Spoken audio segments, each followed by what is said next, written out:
네, 안녕하세요. 제약바이오 담당하는 박재경입니다. 오늘은 제약바이오 기초 세미나를 좀 준비를 해봤는데요. 워낙 저희 산업이 방대하다 보니까 이제 전체를 다 다루기는 사실 어렵고, 제약과 신약 개발 쪽의 기초적인 내용을 좀 설명을 드리고자 합니다. 사실 이 제약바이오 산업은 많은 부분이 이제 용어로 좀 이루어져 있습니다. 용어 때문에 어려움을 많이 겪으시기도 하시고요. 그래서 의약품의 분류를 조금 간단히 먼저 말씀을 드리려고 합니다. 의약품은 이제 전문의약품과 일반의약품으로 저희가 구분을 합니다. 그래서 약어로 ETC와 OTC 이렇게 설명을 하게 되고요. 이 전문의약품과 일반의약품의 차이는 의사의 처방이 필요한 의약품이 전문의약품, 저희가 의사의 처방 없이 약국에서 구매할 수 있는 의약품이 일반의약품입니다. 시장 규모를 대략적으로 말씀을 드리면 사실 전문의약품 시장이 의약품 시장에서 훨씬 큽니다. 가령 일반의약품에서 매출이 이제 상위권에 위치한 품목들이 타이레놀이나 판콜, 최근에 이제 코로나 때문에 그런 품목들이 저희 국내에서 많이 팔리는데 그런 품목들의 매출이 한 400억에서 500억 정도입니다. 그래서 그런 반면에 전문의약품에서 이제 많이 팔리는 대표적인 의약품은 키투르다인데 국내에서 한 2,400억 정도 작년에 팔렸고 이제 좀 시장 규모는 전문의약품 쪽이 훨씬 크다 이렇게 봐주시면 될 것 같고 이 전문의약품은 저희가 또 오리지널 의약품과 복제 의약품으로 또 분류를 해볼 수 있습니다. 그래서 오리지널 의약품은 이제 정말 신약이고요. 새로운 성분의 의약품 신약이고 이제 복제 의약품은 오리지널 의약품을 복제해서 만든 의약품인데 이 복제 의약품도 좀 두 가지로 분류를 해볼 수가 있고요. 이제 제네릭 개량 신약 그리고 바이오시밀러 이렇게 분류를 해볼 수가 있습니다. 그래서 바이오시밀러를 좀 먼저 말씀을 드리면 바이오시밀러는 바이오 의약품의 복제 의약품을 의미합니다. 근데 바이오 의약품은 생산 과정에서 이제 저희가 생물을 통해서 생산을 하기 때문에 기존 오리지널과 100% 같을 수 없다는 의미에서 저희가 바이오시밀러라고 이렇게 이름을 좀 명명을 해서 부르고 있고 이제 제네릭이라는 이제 명칭이 저희 일반적으로 아는 복제 의약품인데 화학합성 의약품의 복제 의약품을 저희가 제네릭이라고 부르고 계량 신약은 이러한 제네릭에서 조금 더 한 단계 좀 진보된 형태의 의약품인데 대표적인 형태는 복합제가 있습니다. 저희가 A라는 약과 B라는 약을 각각 복용해야 되는 거를 한 알에 합쳐놓은 것들 이런 걸 저희가 복합제라고 하는데 그런 부분들이 이제 계량신약의 대표적인 예라고 보시면 될 것 같습니다. 약물 개발의 변천사인데 매우 간략하게 사실 소개를 드리는 점, 그래서 오류가 좀 있을 수도 있지만 좀 편하게 말씀을 드리려고 이렇게 구성을 했다는 점 좀 감안 부탁드리고요. 우선 이제 최초의 의약품은 모두 저분자 화학 의약품이었습니다. 그래서 화학적인 합성을 통해서 저희가 제조를 하게 되고 이제 경구 투여를 보통 하는 저희가 먹는 알약은 대부분 저분자 의약품에 속한다고 봐주시면 될 것 같습니다. 그래서 아스피린 같은 것들이 저희가 최초로 이제 만들어진 의약품의 어떤 형태고요. 화학 합성 의약품은 대부분 분자량이 좀 작습니다. 이제 이거는 다 아스피린의 분자량을 제가 표시를 해놓은 거고 연간 치료비도 오래전에 나온 의약품들이기 때문에 되게 저렴하고요. 근데 이제 저분자 화학의약품에서 저희가 1세대 바이오 의약품이 등장했습니다. 여기서부터는 이제 생물학적 제조 방법이 들어가기 시작하고 주사제로 보통 많이 저희가 투여를 하게 됩니다. 그래서 인슐린이 좀 대표적인 예라고 보실 수 있을 것 같은데 인슐린 같은 이제 생물학적 이제 제조 방법을 통해서 만들어진 의약품이긴 하지만 분자량이 항체보다는 조금 작은 펩타이드 의약품이 여기에 대부분 속한다고 보시면 될 것 같고 이제 2세대 바이오 의약품이 저희가 여기서부터 항체 의약품이 2세대 바이오 의약품이라고 얘기를 하는데 여기서부터 이제 분자량이 이전에 1세대 바이오 의약품보다 훨씬 커지게 커지게 됩니다. 그리고 이제 3세대 의약품은 여기서 한 번 더 진보를 해서 ADC라든지 유전자 치료제, 세포 치료제 같은 거를 저희가 3세대 바이오 의약품이라고 이제 명명을 하고 이 분자량은 이제 ADC의 분자량은 감안해서 이제 항체 의약품 분자량을 써놨는데 분자량은 굉장히 다양하다고 보시면 될 것 같습니다. 그래서 조금 더 풀어서 말씀을 드리면 이제 의약품의 종류를 조금 그 형태에 따라서 분류를 해봤는데 일단 첫 번째로 천연물 의약품이 있습니다. 그래서 천연물 의약품은 천연물의 유효 성분을 추출해서 저희가 의약품으로 개발하는 제제들이고요. 이제 뭐 동아에스티의 스티렌이나 뭐 조인스, SK케미칼의 조인스 이런 것들이 대표적인 예라고 볼 수 있을 것 같고 이제 합성의약품은 아까 앞에서 말씀드렸지만 활성 화학 물질을 기반으로 하는 의약품입니다. 1980년대에 이제 고혈압약, 뭐 혈압약, 항암제 이런 블록버스터들이 합성의약품 기반으로 많이 이제 개발이 됐었고, 국내에서는 뭐 오스코텍이나 보로노이 이런 업체들에서 합성의약품 기반으로 표적 치료제를 개발을 진행을 하고 있습니다. 그리고 바이오의약품 1세대, 2세대, 3세대 뭐 이렇게 제가 분류를 해놨는데 우선 1세대는 저희 제조합 단백질 의약품이라고도 부르고요. 그래서 인슐린, 아까 말씀드린 인슐린을 유전자 제조합 방식으로 생산하기 시작하면서 본격화가 됐습니다.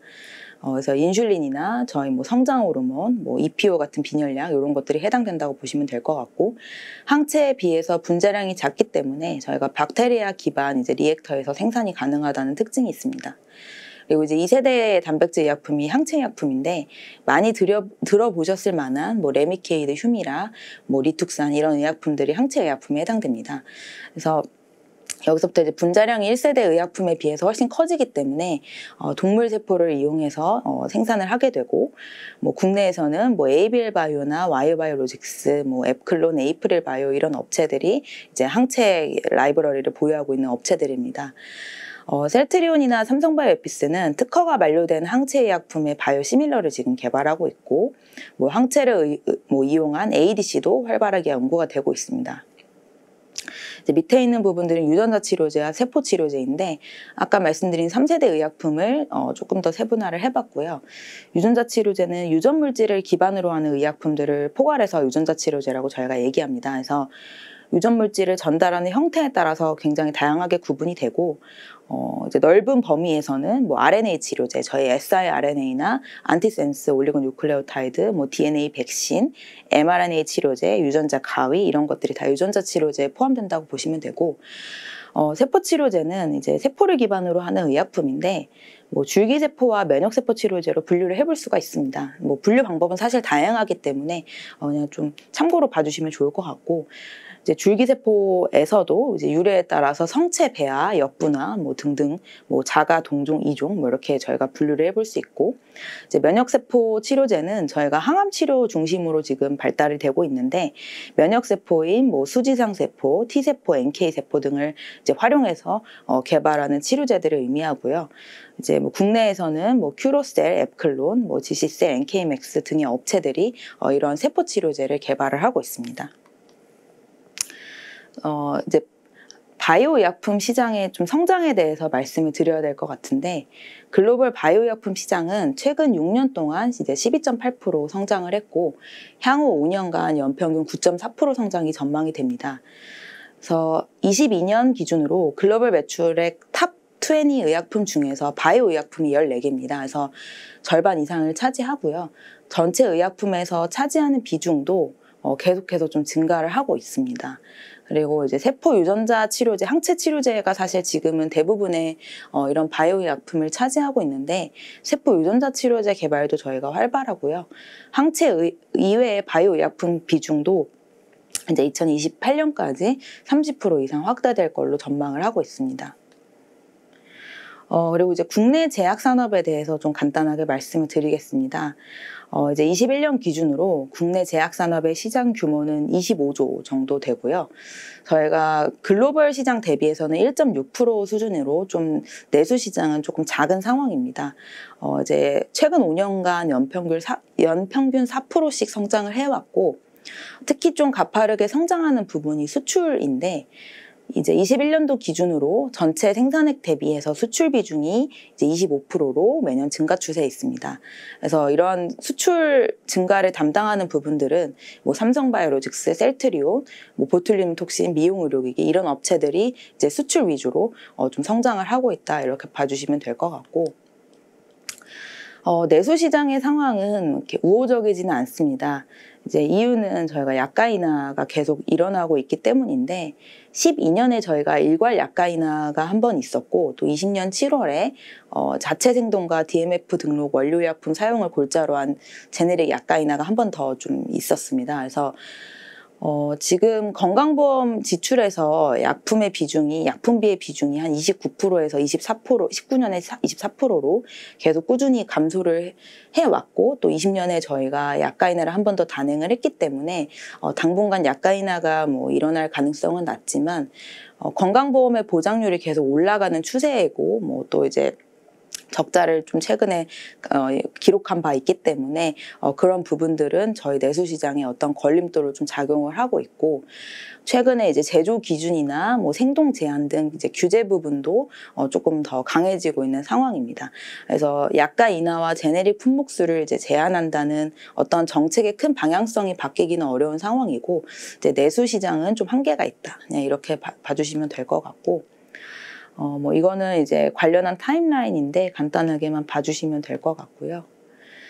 그렇다 보니까 이제 성장 동력으로 R&D를 저희가 활발하게 하고 있습니다. 그래서 연이은 뭐 실패와 불확실성에도 불구하고 성장을 위해서 신약 개발을 좀 국내 업체들이 이제 필수적으로 진행을 하고 있고, 상위 제약사들은 이제 매출액 대비 R&D 비용에 대한 비중이 증가하고 있습니다. 그래서 자체 R&D 또는 오픈 이노베이션을 통해서 이제 R&D를 진행을 하고 있고, 이런 오픈 이노베이션은 어떤 바이오텍의 파이프라인을 도입하거나 뭐 바이오텍을 인수하거나 하는 건이 이제 오픈 이노베이션이라고 보시면 될 것 같은데, 유한양행의 레이저 티닙이 이제 성공적인 사례고요. 유한양행은 이제 오스코텍으로부터 2015년 레이저 티닙을 도입을 해서 18년에 얀센 바이오텍에 이제 기술 이전한 사례가 있습니다. 그래서 뭐 이런 형태로 이제 바이오텍과 상위 제약사들의 협업도 활발해지고 있는 상황입니다. 여기까지는 이제 국내 제약 산업에 대해서 말씀을 드렸고, 신약 개발 산업에 대해 특성에 대해서 조금 말씀을 드리려고 합니다.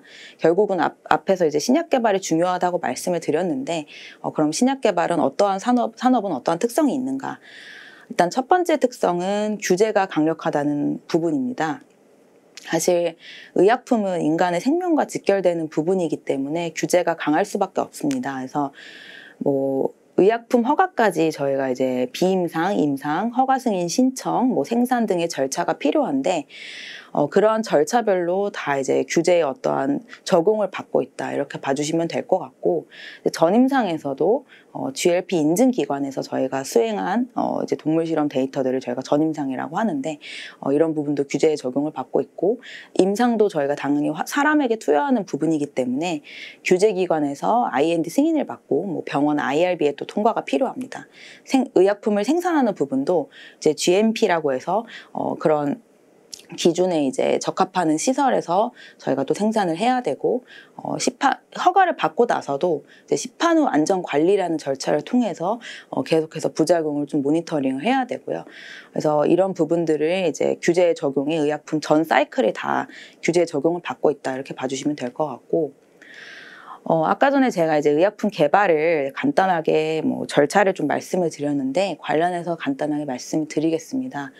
이제 비임상은 저희가 동물 실험을 보통 비임상이라고 이제 부르고요. 임상이 아닌 동물 실험, 비임상, 이렇게 이해를 해주시면 될 것 같고, 다양한 종류의 이제 시험들이 있습니다. 뭐 제제약적 시험, 독성 시험, 뭐 양력학적 시험, 일반 양리, 뭐 약동 시험, 이런 것들이 이제 다양하게 진행이 되는데, 이 부분은 이제 뭐 참고로 그냥 봐주시면 될 것 같고, 이제 임상부터 좀 말씀을 드리겠습니다. 그래서 저희가 비임상 시험 결과를 이제 기반으로 이제 식약처에 임상을 시작하겠다는 IND 신청을 하게 되고, IND 승인이 나오면 임상 1상부터 이제 진행을 하게 되고요.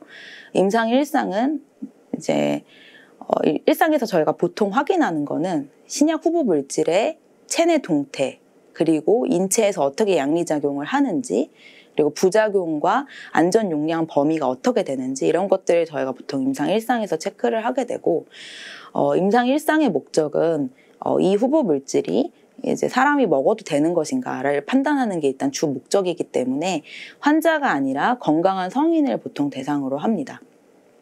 근데 예외적으로 항암제와 같이 세포 독성을 가지는 의약품의 경우에는 건강한 사람이 아닌 환자를 대상으로 일상을 좀 진행을 하게 되고 뭐 유효성을 거기서도 조금 예비적으로 확인하는 경우도 있습니다. 근데 일상의 원래의 목적은 저희가 유효성보다는 이런 체내 동태나 안전성을 보는 것이 이제 첫 번째 목적입니다.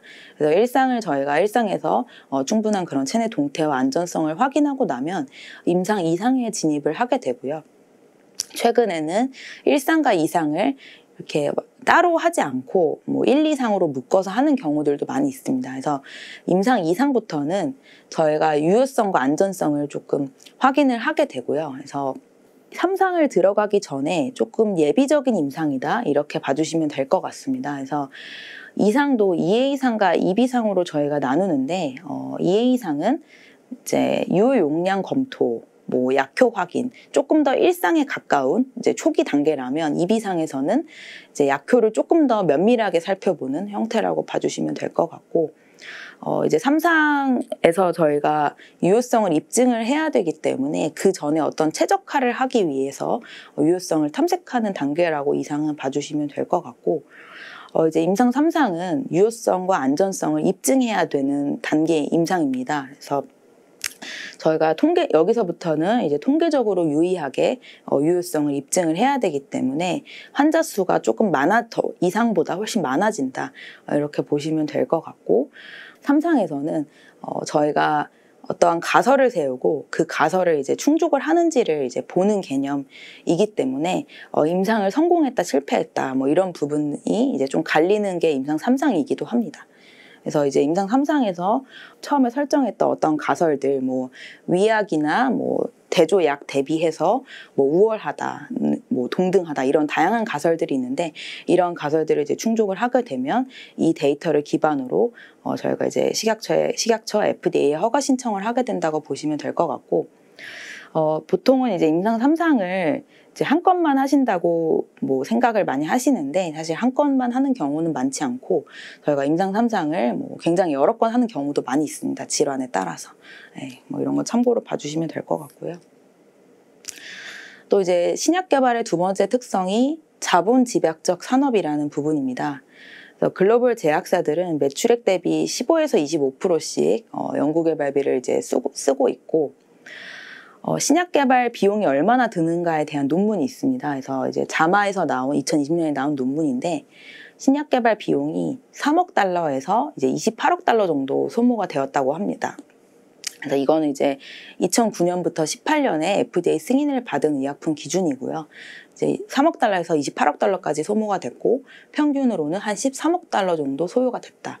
이렇게 이제 논문에서는 얘기를 하고 있습니다. 그래서 사실 격차가 굉장히 큽니다. 3억 달러와 28억 달러는 굉장히 레인지가 이제 넓은데, 이렇게 이제 비용의 차이가 크게 나는 이유는 치료 영역에 따라서 모달리티에 따라서 개발 비용 차이가 좀 크기 때문입니다.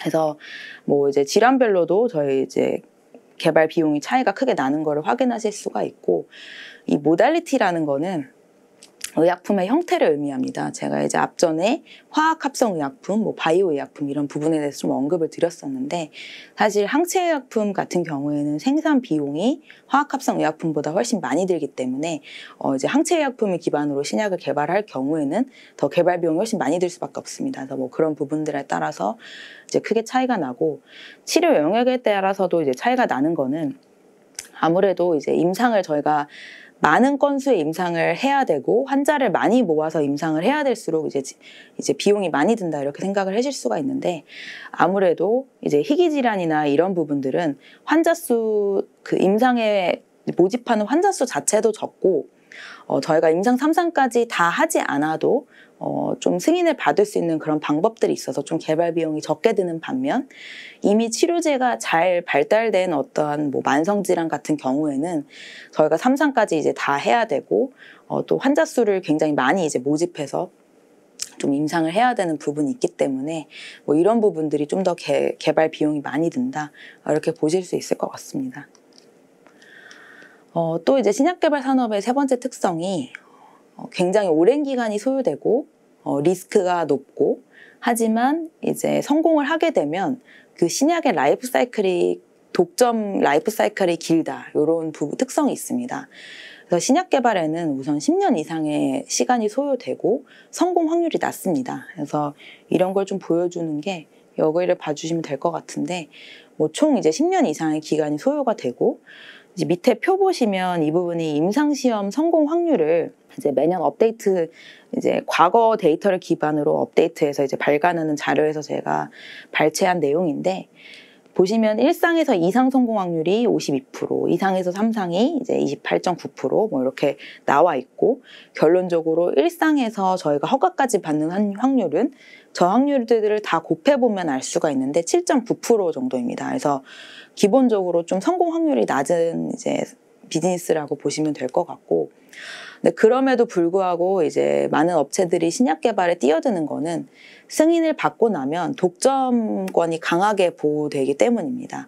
그래서 뒤에서 관련한 부분은 좀 더 추가적으로 설명을 드리겠습니다.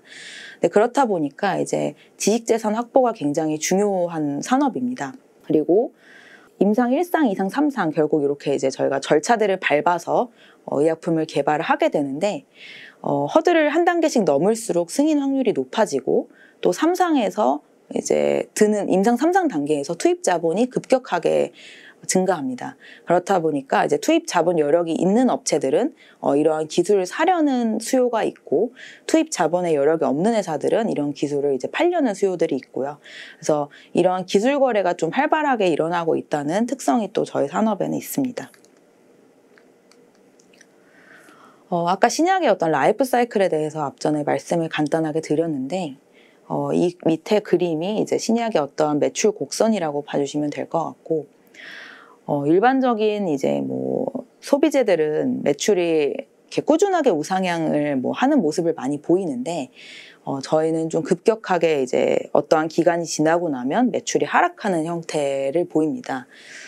이유는 독점이 강하게 보장되기 때문이고, 이 독점 기간 동안에는 저희가 또 가격을 계속 올려가면서 점유율을 높여가는 그런 형태를 보이기 때문에 이런 곡선이 나온다고 봐주시면 될 것 같고, 저희가 이런 독점을 유지하는 방법은 크게 특허와 자료 독점 기간 이렇게 두 가지가 있습니다. 그래서 특허는 이제 저희가 출원 후 20년을 보통 이제 특허의 기간으로 보는데, 이 기간은 사실 약마다 다르기 때문에 제가 뭐 딱 뭐 얼마다 이렇게 말씀드릴 수는 없는데, 일반적으로 이제 전임상 단계에서 특허를 이제 출원을 하기 때문에 대략 한 개발 기간을 10년으로 본다면 신약 출시 후 한 10년간, 약 10년간 특허의 보호를 받게 된다. 이렇게 그냥 이건 일반적인 그냥 내용이고 이렇게 보시면 될 것 같고, 이건 이제 물질 특허를 기준으로 제가 말씀을 드렸는데, 사실 특허는 물질 특허 말고도 굉장히 다양한 특허들이 존재하고, 특허에 따라서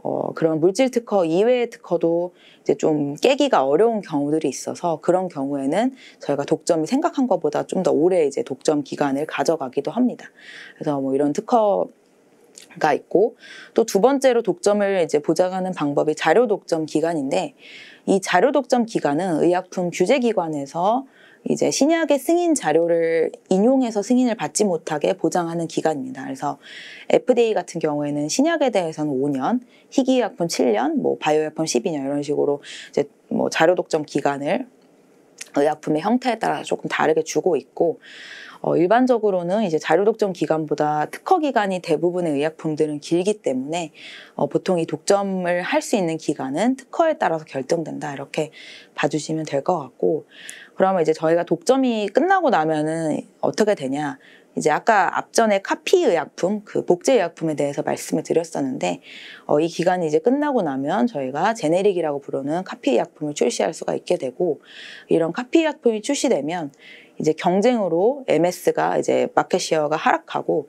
또 약가 인하를 수반하게 됩니다. 독점이 깨졌기 때문에. 그래서 그때부터는 매출이 하락하는 형태로 보시면 될 것 같고, 근데 이 곡선이 좀 다소 급하게 좀 그려져 있는데, 이러한 매출이 하락하는 정도도 의약품에 따라서도 조금 다릅니다. 그래서 사실 화학의약품의 어떤 카피약은 바이오 시밀러에 비해서 진입 장벽이 더 낮기 때문에 이런 케미컬 의약품들은 좀 더 이런 매출 감소가 급격하게 난다고 보실 수 있을 것 같고, 바이오 의약품들은 이제 바이오 시밀러는 아무래도 어떤 생산이나 뭐 이런 인허가에 있어서 좀 더 장벽이 높기 때문에 이런 하락은 조금 더 완만하게 나타납니다. 그래서 이건 조금 다소 급하게 그려졌다는 점 뭐 감안 부탁드리고요. 또 이제 신약 개발 산업에서 그럼 의약품 사업의 비즈니스 모델들은 어떤 것들이 있나? 인데 이제 좀 뭐 핍코, 립코, CMO, NRDO 저 이렇게 이제 분류를 좀 해봤고, 이 핍코라는 거는 글로벌 대형 대학사들의 사업 모델이 여기에 해당됩니다. 그래서 연구, 개발, 생산, 판매 전 분야를 이제 할 수 있는 기업들을, 이제 의약품의 모든 부분들을 다 이제 직접 할 수 있는 기업들을 저희가 핍코, 뭐 종합 제약사 이렇게 부르고요. 이제 국내에서는 국내 상위 제약사들이 이러한 사업 모델이라고 할 수는 있는데, 이러한 부분은 좀 내수 시장에 한정되어 있습니다. 사실 글로벌 개발, 뭐 승인, 글로벌 마케팅 역량은 이제 국내 제약사들 조금 제한적인 부분이 있기 때문에 이제 국내의 어떠한 핍코라고 뭐 봐주시면 될 것 같고, 이제 국내 회사들이 사실 해외에 직접 어떠한 판매 마케팅을 하는 케이스가 굉장히 제한적인데, 이제 SK 바이오팜이 유일하게 미국의 영업 판매 조직을 구축한 회사입니다. 그래서 뭐 이제 일부에 대해서는 피코의 모델을 띄고 있다, 뭐 SK 바이오팜 이렇게 보실 수 있는데, 다만 이제 판매할 수 있는 에셋이 아직은 엑스코프리에 한정이 되어 있기 때문에 이제 뭐 영업 조직을 전 질환에 갖추지는 아직은 않은 상황이고, 그래서 글로벌 피코라고 아직은 말하기는 조금 어려운 단계이긴 합니다. 그래서 이렇게 이제 종합 제약사가 있고, 밑에 립코가 있습니다. 이 립코는 이제 약어만 보셔도 느껴지실 텐데 연구 개발에 특화된 기업입니다. 그래서 신약 개발의 단계가 조금 다양한데, 뭐 이렇게 보시면은 지금 이제 디스커버리, 뭐 비임상, 임상, 1상, 2상, 3상, 허가, 판매 이렇게 이제 구분이 되어 있다면, 립코는 이제 초기 임상까지를 진행할 수 있는 업체들 저희가 보통 립코라고 얘기를 합니다. 이제 리서치 위주로 이제 하는 업체들을 보통 이제 의미하고요. 그래서 이 업체들은 이제 초기 개발을 위주로 진행을 하고, 신약 개발을 위주로 진행하고, 이렇게 나온 후보 물질들을 뭐 글로벌 제약사에 라이센싱 아웃을 해서 이런 로열티 수익으로 다시 R&D에 재투자를 하는 구조를 이제 가지고 있고, 많은 이제 현재 대형 제약사로 성장했던 길리어드, 암젠 뭐 이런 업체들의 초기 사업 모델 구조이기도 합니다. 그래서 국내에서도 많은 바이오텍들이 이런 형태로 비즈니스를 하고 있다, 이렇게 보실 수 있을 것 같고, CMO 같은 경우에는 의약품 위탁 생산 업체입니다. 그래서 이제 생산 설비를 가지고 고객사에서 요청하는 제품을 이제 생산을 해주는 업체고, 이제 자본과 어떤 생산 노하우가 필요한 영역이고요. 이제 국내에서는 삼성바이오로직스가 대표적인 업체고, 뭐 바이넥스 이런 업체들도 CMO 비즈니스를 지금 현재 하고 있습니다. 그리고 이제 마지막으로 NRDO 비즈니스 모델이 있는데, 이 NRDO는 아까 전에 이제 개발 단계에서 초기 연구보다는 조금 임상시험 단계에 좀 더 포커싱이 된 바이오 신약 개발 기업이라고 보시면 될 것 같고, 이런 업체들은 이제 신약 개발의 과정을 아웃소싱을 합니다. 그래서 뭐 립코에서 개발한 후보 물질을 도입을 해서 이제 그거를 이제 뭐 임상 개발을 진행을 한 다음 다시 라이센스 아웃을 하는 뭐 그런 형태의 비즈니스 모델이고, 국내의 경우에는 이제 큐리언트나 브릿지바이오 이런 업체들이 NRDO의 비즈니스 모델을 가진 대표적인 업체들입니다. 그래서 여기까지 이제 의약품 비즈니스 모델을 말씀을 드렸고, 기술 거래를 제가 이제 반복적으로 말씀을 드리다 보니까 이제 기술 거래를 어떻게 이런 계약을 볼 수 있는가를 예시를 좀 가져와 봤습니다. 유한양행이 이제 레이저 티닙을 얀센 바이오텍에 기술 이전했던 공시라고 봐주시면 될 것 같고, 이런 기술 이전 계약은 일단 업프론트, 마일스톤, 뭐 총 계약 금액, 뭐 로열티 이렇게 좀 구성이 되어 있는데, 항목별로 좀 말씀을 드리면 일단 계약금은 이제 바로 수령하는 저희 금액이고요. 현금으로 수령하는 케이스도 있고, 뭐 이제 파트너사의 어떤 주식으로 수령하는 케이스들도 있습니다. 그래서 보통은 이제 이런 계약금은 반환 의무 없이 저희가 바로 수령하는 금액이고요.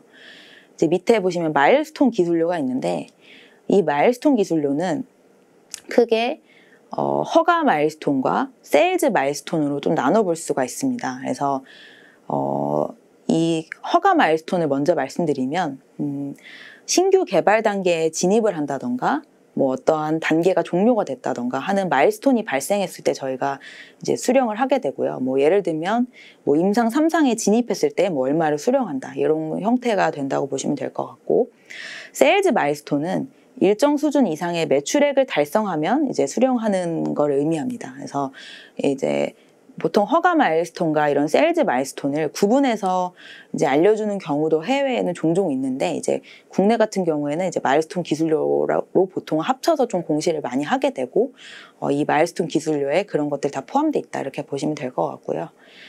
이제 이렇게 업프론트와 마일스톤을 다 합쳐서 저희가 총 계약 규모라고 하고, 이제 이거랑 별개로 로열티가 따로 이제 공시가 또 되어 있습니다. 경상 기술료라고 저희가 표현하는데, 이런 로열티는 이제 나중에 이런 신약 후보 물질이 허가를 받고 매출액이 발생을 했을 때 그 매출액의 일정 비율로 저희가 수령하는 금액이고요. 이제 매출액에 따라서 이제 로열티 비율이 조금씩 올라가는 경우들이 많이 있습니다. 그래서 이제 로열티는 이 총 계약 규모에는 보통은 포함이 되어 있지 않다 이렇게 보시면 될 것 같고, 이런 로열티가 있는 계약도 있고 없는 계약도 있기 때문에 뭐 이런 기술 이전 공시를 보실 때는 이런 로열티에 대해서도 뭐 찾아보시면 좋을 것 같습니다. 네, 그래서 여기까지 이제 말씀을 좀 드렸고요. 신약 개발 사업이 상당히 어렵기 때문에 제가 일부분만 좀 말씀을 드렸습니다. 네, 참고하시고 투자에 도움 많이 되셨으면 좋겠습니다. 감사합니다.